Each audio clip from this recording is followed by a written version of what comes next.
Memories are quietly deconstructed. It is not violence, but rather a particle movement imbued with tranquility, like settling sand. The rearrangement of linguistic markers assigned to the process of memory loss. Time peels away like a membrane, and consciousness slips away. Emotions, as a mass that cannot be quantified, secretly pulsate in sync with the rhythm of life. We remember in order to forget more accurately. Regeneration is distortion, and the clarification of contours is the determination of a state through other observations. Forgetting has a granularity, a coarse granularity that erases pain, a fine granularity that preserves contours. Like sand clogging the throat of an hourglass, memories not chosen sink into the sea of the collective unconscious. This enveloping effect is more like the womb of memory, a sandpaper of perception that carefully brings to the surface only the meaning that the world can bear.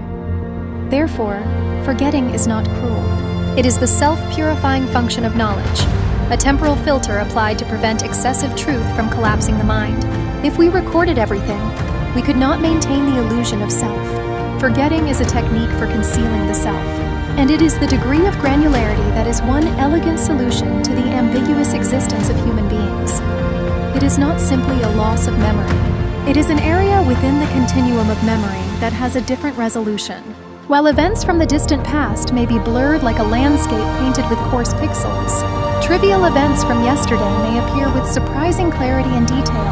This granularity of forgetting quietly yet decisively shapes our self-awareness and interpretation of the world. Forgetting has often been deeply linked to existence.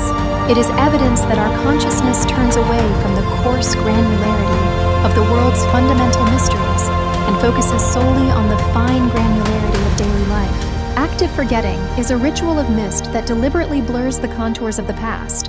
By gradually lowering the resolution of the imprint of trauma, the sharp edges of pain are rounded off and gently dispersed into the space of the mind. Rather than erasing memories, this process disperses memory particles to create a soft blank space in the spiritual landscape, acting as a painkiller that soothes the soul and gently nurtures the breath of new life. By pushing the burden of the past into the background, we can resume our journey toward the unknown with lightness. This enveloping is a gentle ritual that takes in the sharp crystals of memory into a translucent shelter and slowly decomposes their toxicity with a delicate filter. There, memory is not destroyed, but rather blurs its contours into a band of light and transitions into the first step toward the future. The strategic retreat to take a breath before moving forward is a new phase of memory residing within conflict.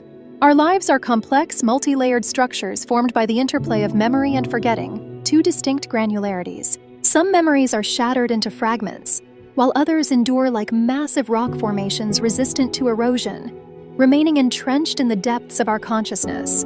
Between them lies an infinite gradient of forgetting granularity. The key lies in deciphering the subtle synaptic harmonics that resonate at the threshold, where the microstructure and macrostructure of memory intersect, capturing the phase of difference that drifts between the fluctuations woven by microscopic memory particles and the contours drawn by massive blocks, and imprinting that oscillation onto a silent canvas in a gradient pattern. This is the strategy for not drowning in a sea of excessive information and not losing one's structural integrity. Listen to the echoes of oblivion that dwell in that marginal realm, never fully remembered, yet never fully forgotten. There, memory and oblivion blend and resonate, and differential fragments are quietly reduced to an integral whole. The momentary surge before plunging into the abyss is the neutron-like moment that brings to the surface the most fundamental truth of our existence. Being enveloped in forgetfulness is the act of softly rounding the edges of existence. Pain and joy trace the depths of my heart, changing shape. What exists there is neither loss nor loneliness.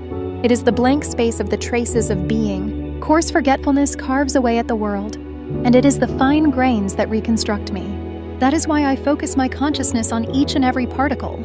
I accept the rhythm of forgetfulness's breath, and the whispers of what is fading away reveal new words. No longer a negation, but a quasi-conceptual noise refinement device that quietly filters the periphery of recognition. The fluid pseudo-substance of memory is folded back repeatedly within the resonance chamber of meaning, ultimately reduced to an ambiguity akin to protoplasm.